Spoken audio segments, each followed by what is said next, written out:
Deşimiz devamlaştırmamız hürmetli vatandaşım. Prezident Trump bilen Prezident Xi Jinping telefonda sözleşkende Beijing qattiq g'azablendi. Mavzulu xabar 12 ayının 2 günü Van Vitor bitidi e'lon qilindi. Xabar mundaq boshlandi.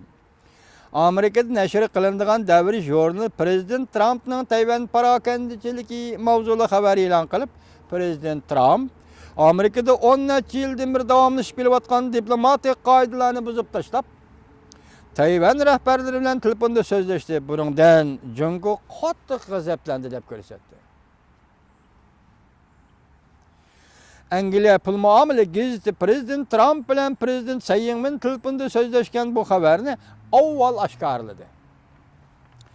Prezident Trump guruhidagi kishilar bu xabarni shundan keyin rostligini dalilladi. Davr jurnalida oz uchraydigan bir ahvolda bu xabarni tor betining bosh betiga qo'ydi. Xabarda mundaq ko'rsatildi. Dal tashqari dunyoda Prezident Trumpning shirkatlari ishni Tayvanda kengaytmoqchi deydigan xabarlar tarqalib yurganda, Prezident Trump 40 yillik diplomatik qoidalarni buzib tashlab, Tayvanning prezidenti Xi Jinping bilan telefonda suhbatlashdi. Davr jurnali mundaq ko'rsatdi. Bu Amerikadagi dangliq jurnalchi vatandoshim bilisizlar-ku.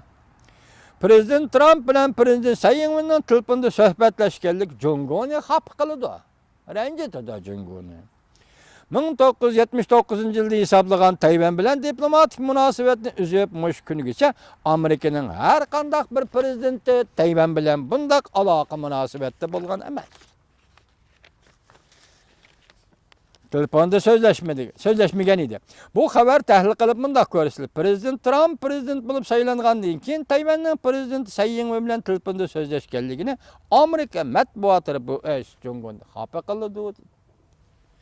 Prezident Trumpning Osiyo Tinch okean siyosati diqqat chekmoqda. Diqqat vatandaşım. Endi Prezident Trumpning Osiyasi diqqat chekmoqda. Hozir bugun chizsag'i 5 deyli. Ikkinchi kuni Prezident Trump bilan Tayvanning prezidenti Xi Jinping telefonda so'zlashdi deyli. Bor yo'q 3 kun ichida biz mushu maqola, mushu xabar, mushu so'zlaganlarimiz asosida qiyos faraz qilaylik. Bor yo'q 3 kun ichida Amerikada yangi saylangan Prezident Trump Osiyoning Tinch okeanining siyosatini o'zgartirib o'tdi. O'zgartirib o'tdi apandilar, o'zgardi 3 kun ichida. 3 kun ichida o'zgarib ketdi. Biz başdan oxir so'zlab kelyapmiz. Amerikaning jungo siyosati o'zgaramdi. Amerikaning bir jungo siyosati o'zgaramdi. Amerikaning Osiyo siyosati o'zgaramdi. Biz mushuni tahlil qilib keldik, so'zlab keldik, hurmatli Turani apandi. Bugun biz bu so'zlaganlarimizning natijasini ko'ryapmiz. 3 kun ichida hozir Osiyo Tinch okean rayonining vaziyati o'zgarib ketdi. Prezident Trumpning Osiyo Tinch okean siyosati diqqat chekmoqda. Bugun Tayvan, Singapur qatorliq davlat rahbarlari bilan telefonda so'zlashdi. Amerika matbuotlari bunday xabar qildi. Oqsaroy 2 nafar prezident telefonda so'zlash bo'lgandan keyin bu xabarda tarqatdi. Demak, bu yerda hozir Prezident Trump Oqsaroyga kirmay turib, 20 kuni rasmiy kirdi. Bu xabar shundaqli so'zlashdi.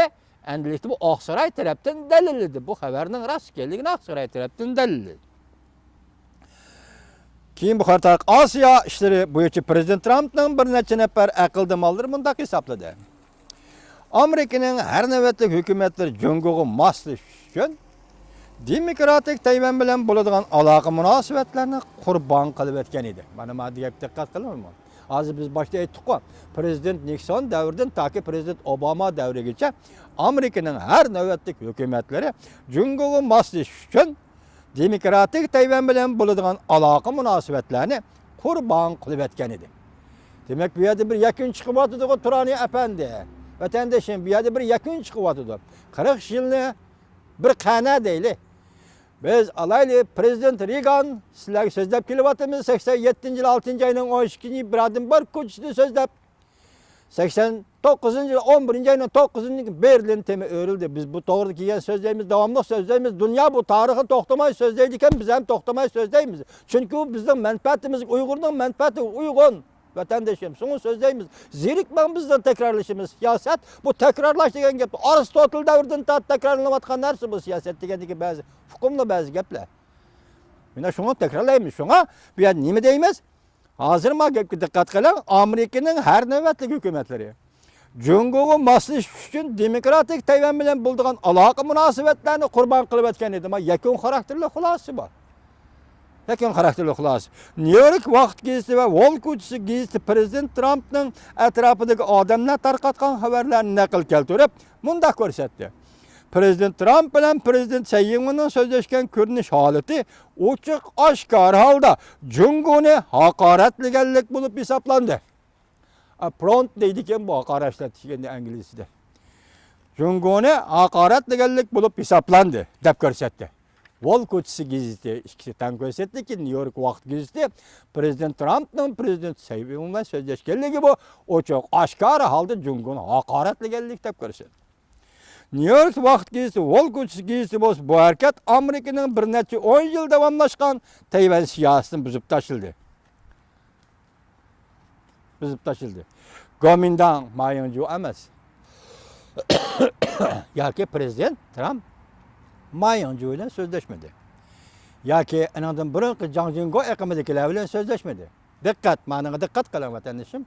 Prezident Trump Tayvan'da Demokratiyat Taraqqiyat Partisi'nin maksimum programısı müstakillik, minimum programısı müstakillik. Bu programını yo'qotgan yo'q Demokratiyat Taraqqiyat Partisi. Dal şu partinin reisi bo'lgan kishi bugun Xi Jinping xonim Tayvanga prezident bo'ldi.